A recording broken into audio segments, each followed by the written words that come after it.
आपके लिए एक छोटी सी फिल्म हाज़िर खिदमत है। ये देखें आप, ये प्रोफेशनल फ़कीर किस तरह यहाँ फिर रहे हैं और इसने बाकायदा और लाउड स्पीकर अपने सामने रखा हुआ है और लाउड स्पीकर पे मांग रही है। ये स्पेशली प्रोफेशनल लोग हैं जो सुबह सुबह एक ट्रक पे आते हैं और इनको यहाँ पे छोड़ दिया जाता है और ये सारा दिन इसी तरह रेडियो पे बैठे मांग रहे होते हैं।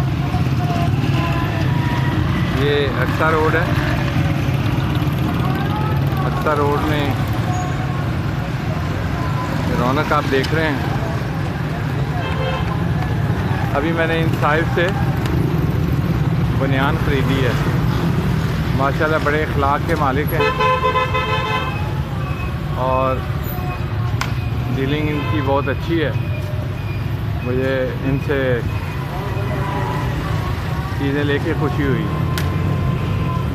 माशाल्लाह, अल्लाह ताला इनकी कमाई में बरकत डाले। आमीन।